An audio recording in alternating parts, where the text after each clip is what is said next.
ನಮಸ್ಕಾರ ವೀಕ್ಷಕರೇ, lab doctor ಚಾನಲ್ಗೆ ಸ್ವಾಗತ. If you are new to the ಚಾನಲನ್ನು ಪ್ಲೀಸ್ ಲೈಕ್ ಮಾಡಿ, ಶೇರ್ ಮಾಡಿ ಮತ್ತು ಸಬ್ಸ್ಕ್ರೈಬ್ ಮಾಡಿ.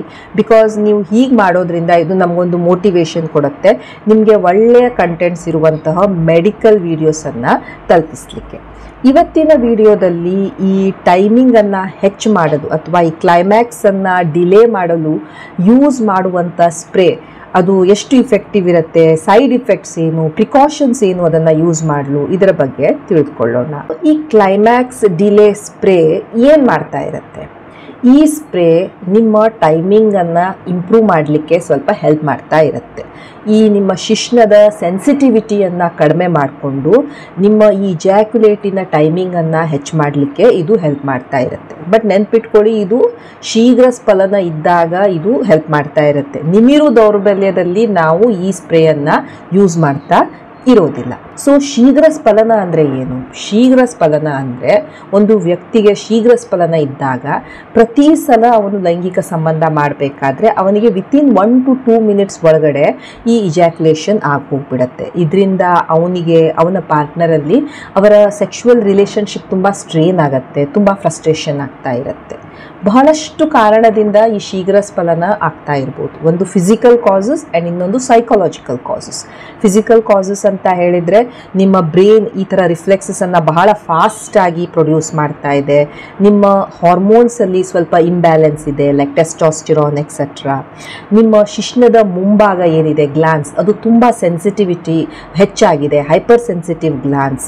ಕೆಲವೊಂದು ಇನ್ಫೆಕ್ಷನ್ಸ್ ಲೈಕ್ ಪ್ರೋಸ್ಟೆಟೈಟಿಸ್ ಎಕ್ಸೆಟ್ರಾ, ಇನ್ಕ್ರೀಸ್ಡ್ ಪ್ರೀಕಮ್, ಈ ಪೆಲ್ವಿಕ್ ಫ್ಲೋರಿನ ಸ್ನಾಯುಗಳು ತುಂಬ ವೀಕ್ ಆಗಿದ್ದಾಗ ಎಲ್ಲ ಈ ಶೀಘ್ರ ಸ್ಫಲನ ಆಗ್ಬೋದು. ಸೈಕಾಲಜಿಕಲ್ ಅಂದರೆ ನಿಮಗೆ ತುಂಬ ಸ್ಟ್ರೆಸ್ ಇದೆ, ಆಂಗ್ಸೈಟಿ ಇದೆ, ನಾನು ಈ ಆ್ಯಕ್ಟನ್ನು ಪರ್ಫಾರ್ಮ್ ಮಾಡಬಹುದಾ ಅನ್ನುವಂಥ ಪರ್ಫಾರ್ಮೆನ್ಸ್ ಆಂಗ್ಸೈಟಿ ಇದೆ, ಡಿಪ್ರೆಷನ್ ಇದೆ, ನಿಮಗೆ ಸೆಕ್ಷುವಲ್ ಅಬ್ಯೂಸ್ ಆಗಿದೆ, ಇನ್ಫೀರಿಯಾರಿಟಿ ಕಾಂಪ್ಲೆಕ್ಸ್ ಇದೆ. ಇವೆಲ್ಲದರಿಂದ ಕೆಲವೊಮ್ಮೆ ಏನಾಗ್ಬಿಡತ್ತೆ, ಈ ಶೀಘ್ರ ಸ್ಫಲನದ ಪ್ರಾಬ್ಲಮ್ ಬರ್ತಾ ಇರುತ್ತೆ. ಮಾರ್ಕೆಟಲ್ಲಿ ಸುಮಾರಷ್ಟು ಈ ಥರ ಕ್ಲೈಮ್ಯಾಕ್ಸ್ ಡಿಲೇ ಸ್ಪ್ರೇಗಳಿರ್ತವೆ. ಲಿಡೋನೇರ್ ಇರ್ಬೋದು, ಬೋಲ್ಡ್ ಇರ್ಬೋದು, ಡಿಲೇ ಇರ್ಬೋದು, ಎಂಡ್ಯೂರ್ ಇರ್ಬೋದು.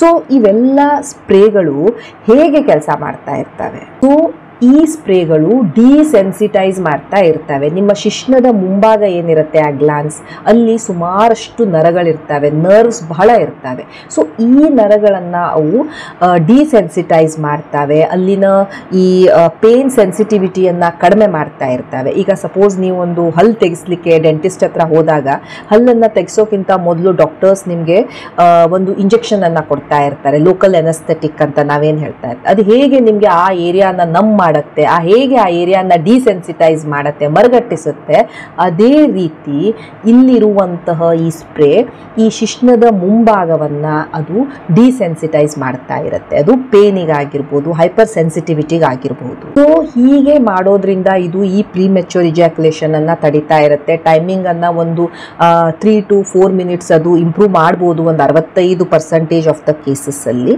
ಬಟ್ ಇದು ಪ್ರೀಮೆಚ್ಯೂರ್ ಇಜಾಕ್ಯುಲೇಷನ್ಗೆ ಪರ್ಮನೆಂಟ್ ಸೊಲ್ಯೂಷನ್ ಅಲ್ಲ. ಇದು ಟೆಂಪ್ರರಿಲಿ ನಿಮಗೆ ಸ್ವಲ್ಪ ಟೈಮಿಂಗನ್ನು ಜಾಸ್ತಿ ಮಾಡ್ಬೋದು. ಆ್ಯಂಡ್ ಈ ಸ್ಪ್ರೇಗಳಿಂದ ನಿಮ್ಮ ನಿಮಿರು ದೌರ್ಬಲ್ಯ ಸರಿಯಾಗ್ತಾ ಇರೋದಿಲ್ಲ. ಇದು ಟೈಮಿಂಗನ್ನು ಸ್ವಲ್ಪ ಹೆಚ್ಚು ಮಾಡಲಿಕ್ಕೆ ಯೂಸ್ ಮಾಡುವಂಥ ಒಂದು ಸ್ಪ್ರೇ. ಈ ಸ್ಪ್ರೇಗಳಲ್ಲಿ ಏನಿರ್ತವೆ, ಲಿಡೋಕೇನ್ ಅಥವಾ ಪ್ರೈಲೋಕೇನ್ ಅಂತ ಇರ್ತವೆ. ಇವೆಲ್ಲ ಲೋಕಲ್ ಎನಸ್ಥೆಟಿಕ್. ನಾನು ಹೇಳಿದ ಹಾಗೆ ಈ ಹಲ್ಲು ತೆಗಿಬೇಕಾದ್ರೆ ಹೇಗೆ ನಾವು ಡಿಸೆನ್ಸಿಟೈಸ್ ಮಾಡ್ತೇವೆ ಎನಸ್ಥೆಟಿಕ್ ಇಂದ, ಅದೇ ಕಾಂಪೊನೆಂಟ್ ಈ ಲಿಡೋಕೇನ್ ಅಥವಾ ಪ್ರೈಲೋಕೇನ್. ಅರೌಂಡ್ 7.5 mg ಈ ಲಿಡೋಕೇನ್ ಇರುತ್ತೆ, ಅರೌಂಡ್ 2.5 mg ಈ ಪ್ರಿಲೋಕೇನ್ ಇರುತ್ತೆ. ಆ್ಯಂಡ್ ಇವೆರಡು ಕಂಬೈನ್ಡ್ ಕೂಡ್ಕೊಂಡು ಈ ಥರದ ಸೆನ್ಸಿಟಿವಿಟಿಯನ್ನು ಕಡಿಮೆ ಮಾಡಲಿಕ್ಕೆ ಹೆಲ್ಪ್ ಮಾಡ್ತಾ ಇರ್ತವೆ. ಈ ಕ್ವೆಶನ್ ಬಹಳ ಸಲ ಬರ್ತಾ ಇರುತ್ತೆ. ಸೊ ಈ ಸ್ಪ್ರೇಯನ್ನು ಯೂಸ್ ಮಾಡಿದರೆ ನನಗೆ ನನ್ನ ಈ ಶೀಘ್ರ ಸ್ಫಲನದ ಪ್ರಾಬ್ಲಮ್ ಕಡಿಮೆ ಆಗ್ಬೋದಾ? ಯಾಕಂದರೆ ಭಾಳಷ್ಟು ಜನರಿಗೆ ಔಷಧಿ ತೊಗೊಳ್ಳಿಕ್ಕೆ ಸ್ವಲ್ಪ ಮನ್ಸು ಮಾಡ್ತಾ ಇರೋದಿಲ್ಲ, ಏನಾದರೂ ಸ್ವಲ್ಪ ಕಡಿಮೆ ಸೈಡ್ ಇಫೆಕ್ಟ್ ಇರುವುದು ಸ್ಪ್ರೇನೋ ಕ್ರೀಮೋ ಯೂಸ್ ಮಾಡಿದರೆ ಬೆಟರ್ ಅಂತ ಅವ್ರಿಗೆ ಫೀಲಿಂಗ್ ಇರುತ್ತೆ. ಸೊ ಇದು ಒಂದು ಡೌಟ್ ಬರ್ತಾ ಇರುತ್ತೆ, ಇದೇನಾದರೂ ಇಫೆಕ್ಟಿವ್ ಇರುತ್ತಾ, ನನ್ನ ಪ್ರಾಬ್ಲಮ್ ಸಾಲ್ವ್ ಆಗ್ಬೋದಾ ಇದರಿಂದ, ಈ ಸ್ಪ್ರೇಯನ್ನು ಯೂಸ್ ಮಾಡೋದ್ರಿಂದ ಅಂತ. ಬಹಳಷ್ಟು ಸ್ಟಡೀಸ್ ನಡ್ತಾ ಇದ್ದಾವೆ ಇದರದ್ದು. ಅರೌಂಡ್ 2016 2000 2017 2020 ಇವೆಲ್ಲ ಸ್ಟಡೀಸಲ್ಲಿ ಏನು ನೋಡಿದ್ರು ಈ ಸ್ಪ್ರೇಸ್ ಏನಿರ್ತವೆ ಕರೆಕ್ಟಾಗಿ ಯೂಸ್ ಮಾಡಿದಾಗ ಕೆಲವೊಮ್ಮೆ ಅರೌಂಡ್ ಒಂದು 3 to 4 minutes ಟೈಮಿಂಗನ್ನು ಇಂಪ್ರೂವ್ ಮಾಡಬಹುದು ಆ್ಯಂಡ್ ಅರೌಂಡ್ 65% ಆಫ್ ದ ಪೀಪಲಲ್ಲಿ ಇದು ವರ್ಕ್ ಆಗಬಹುದು ಅನ್ನುವಂಥ ಕೆಲವು ಸ್ಟಡೀಸ್ ತೋರಿಸಿದ್ದಾವೆ. ಬಟ್ ಕರೆಕ್ಟಾಗಿ ಇದು ಕೆಲಸ ಮಾಡಲಿಕ್ಕೆ ಇದರ ಇಫೆಕ್ಟಿವಿಟಿ ಕರೆಕ್ಟಾಗಿ ಬರಲಿಕ್ಕೆ ಬಹಳಷ್ಟು ಫ್ಯಾಕ್ಟರ್ಸ್ ಮೇಲೆ ಅದು ಡಿಪೆಂಡ್ ಆಗ್ತಾ ಇರುತ್ತೆ. ಫಸ್ಟ್ ಆಫ್ ಆಲ್ ನಿಮಗೆ ಆ್ಯಕ್ಚುಲಿ ಪ್ರೀಮೆಚ್ಯೂರ್ ಇಜಾಕ್ಯುಲೇಷನ್ ಇದೆಯೋ ಇಲ್ವೋ, ಇದ್ದರೆ ಅದು ಎಷ್ಟು ಸಿವಿಯರ್ ಆಗಿದೆ, ನೀವು ಇದನ್ನು ಪ್ರೀಮೆಚ್ಯೂರ್ ಇಜಾಕ್ಯುಲೇಷನ್ಗೆ ಯೂಸ್ ಮಾಡ್ತಾ ಇದ್ದೀರೋ ಅಥವಾ ಇರೆಕ್ಟೈಲ್ ಡಿಸ್ಫಂಕ್ಷನ್ಗೆ ಯೂಸ್ ಮಾಡ್ತಾ ಇದ್ದೀರೋ, ನೀವು ನಿಮಿರು ದೌರ್ಬಲ್ಯಕ್ಕೆ ಇದನ್ನು ಯೂಸ್ ಮಾಡಿಕೊಂಡು ಇದು ನನಗೆ ವರ್ಕ್ ಆಗಲಿಲ್ಲ ಅಂತ ಹೇಳಿದಾಗ ಇದು ವರ್ಕ್ ಆಗಲಿಕ್ಕೆ ಸಾಧ್ಯವೇ ಇಲ್ಲ, ಯಾಕಂದರೆ ಇದು ಆ ರೀತಿ ಫಂಕ್ಷನ್ ಮಾಡ್ತಾ ಇರೋದಿಲ್ಲ. ಸಪೋಸ್ ನಿಮಗೆ ಅಸೋಸಿಯೇಟೆಡ್ ಫ್ಯಾಕ್ಟರ್ಸ್ ಇದ್ದಾವೆ, ನಿಮಗೆ ಡಯಾಬಿಟಿಸ್ ಇದೆ, BP ಇದೆ, ಇದರಿಂದ ಆಲ್ರೆಡಿ ಅಲ್ಲಿ ನರಗಳಾಗಲಿ ರಕ್ತನಾಳಗಳಾಗಲಿ ಡ್ಯಾಮೇಜ್ ಇದ್ದಾಗ ಇಂಥ ಸ್ಪ್ರೇಸ್ ಎಲ್ಲ ಕೆಲಸ ಮಾಡೋದ್ರಲ್ಲಿ ಸ್ವಲ್ಪ ಪ್ರಾಬ್ಲಮ್ ಆಗಬಹುದು. ಹೈಪರ್ ಸೆನ್ಸಿಟಿವಿಟಿ ಎಷ್ಟು ಜಾಸ್ತಿ ಇದೆ, ನೀವು ಯಾವ ಟೈಪ್ ಆಫ್ ಸ್ಪ್ರೇಯನ್ನು ಯೂಸ್ ಮಾಡ್ತಾ ಇದ್ದೀರಾ, ಹೇಗೆ ಅದನ್ನು ಯೂಸ್ ಮಾಡ್ತಾ ಇದ್ದೀರಾ, ಇವೆಲ್ಲದರ ಮೇಲೆ ಈ ಸ್ಪ್ರೇಗಳ ಇಫೆಕ್ಟಿವ್ನೆಸ್ ಡಿಪೆಂಡ್ ಆಗ್ತಾ ಇರುತ್ತೆ. ಸ್ಪ್ರೇನ ಸೈಡ್ ಎಫೆಕ್ಟ್ಸ್ ಏನು? ಸೊ ನಾನು ಹೇಳಿದ ಹಾಗೆ ಈ ಸ್ಪ್ರೇ ಹೇಗೆ ಕೆಲಸ ಮಾಡುತ್ತೆ, ಈ ಶಿಶ್ನದ ಮುಂಭಾಗವನ್ನು ಅಥವಾ ಶಿಶ್ನವನ್ನು ಅದು ಮಾಡುತ್ತೆ, ಮರಗಟ್ಟಿಸುವಂತಹ ಒಂದು ಕೆಲಸವನ್ನು ಮಾಡ್ತಾ ಇರುತ್ತೆ. ಆದ್ದರಿಂದ ಇದು ಈ ಇಜಾಕ್ಯುಲೇಷನನ್ನು ಸ್ವಲ್ಪ ಇಂಪ್ರೂವ್ ಮಾಡಲಿಕ್ಕೆ ಹೆಲ್ಪ್ ಮಾಡ್ತಾ ಇರುತ್ತೆ.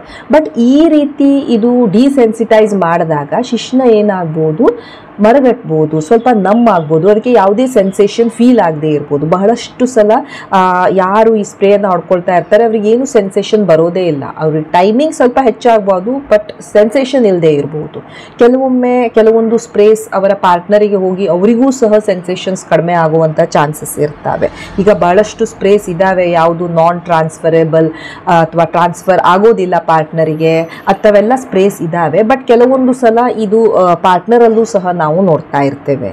ಈ ತರದ ಸೆನ್ಸೇಷನ್ ಇಲ್ಲದೆ ಇದ್ದಾಗ ಅವರಿಗೆ ಇರೆಕ್ಷನ್ ಅನ್ನ ಮೇಂಟೈನ್ ಮಾಡಲಿಕ್ಕೆ ಆಗೋದಿಲ್ಲ. ಸೊ ಇದರಿಂದ ಕೆಲವೊಮ್ಮೆ ಅವರಿಗೆ ಬಂದಂತಹ ಇರೆಕ್ಷನ್ ಸಹ ಸ್ವಲ್ಪ ಕಡಿಮೆ ಆಗ್ಬಿಡ್ಬೋದು. ಸ್ಕಿನ್ ಈ ಚರ್ಮದ ಇರಿಟೇಷನ್ ಮಾಡಬಹುದು, ಬರ್ನಿಂಗ್ ಸೆನ್ಸೇಷನ್ ಆದಾಗ ಆಗ್ತಾ ಇರಬಹುದು. ಯೂಶುವಲಿ ಈ ಸ್ಪ್ರೇನ ಆಕ್ಷನ್ ಏನಿರುತ್ತೆ ಕ್ರಮೇಣವಾಗಿ ಕಡಿಮೆ ಆಗ್ತಾ ಬರಬೇಕು. ಬಟ್ ನೀವು ಅದನ್ನ ವೈಪ್ ಮಾಡ್ಕೊಂಡ್ರಿ, ತೊಳೆದುಕೊಂಡ್ರಿ, ಬಟ್ ಅದನ್ನೂ ಅದರ ಆಕ್ಷನ್ ಇರುತ್ತೆ. ಒಂದೆರಡು 12 ತಾಸುಗಳ ಮಟ್ಟಿಗೆ ನಿಮಗೆ ಅದು ಮರಗಟ್ಟಿದ ಹಾಗೆ ಆಗ್ತಾ ಇದೆ ಅಂದಾಗ ಡೆಫಿನೆಟ್ಲಿ ನೀವು ನಿಮ್ಮ ಡಾಕ್ಟರನ್ನು ಭೇಟಿ ಆಗಬೇಕು. ಈ ಸ್ಪ್ರೇಸನ್ನು ಯೂಸ್ ಮಾಡೋಕ್ಕಿಂತ ಮೊದಲು ಕೆಲವೊಂದು ಥಿಂಗ್ಸನ್ನು ನೀವು ತಿಳ್ಕೊಂಡಿರಬೇಕು ಅಥವಾ some precautions that you have to follow. First of all ನೀವು ಯಾವ ಸ್ಪ್ರೇಯನ್ನು ಚೂಸ್ ಮಾಡ್ತಾ ಇದ್ದೀರಾ ಆ ಸ್ಪ್ರೇಗಳ ಇಂಗ್ರೀಡಿಯೆಂಟ್ಸ್, ಅದರಲ್ಲಿ ಏನಿದೆ, ಏನು ಕಂಟೆಂಟ್ ಇದೆ ಅವುಗಳನ್ನು ನೀವು ತಿಳ್ಕೊಂಡಿರಬೇಕು.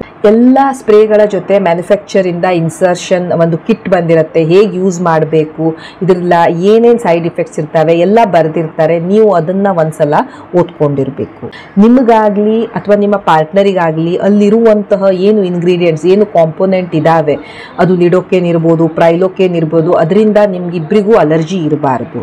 ಈಗ ಬಹಳಷ್ಟು ಟೈಪ್ ಆಫ್ ಈ ಥರ ಸ್ಪ್ರೇಸ್ ಬಂದಿದ್ದಾವೆ, ಯಾವುದು ಒಬ್ಬರಿಂದ ಇನ್ನೊಬ್ಬರಿಗೆ ಟ್ರಾನ್ಸ್ಫರ್ ಆಗೋದಿಲ್ಲ.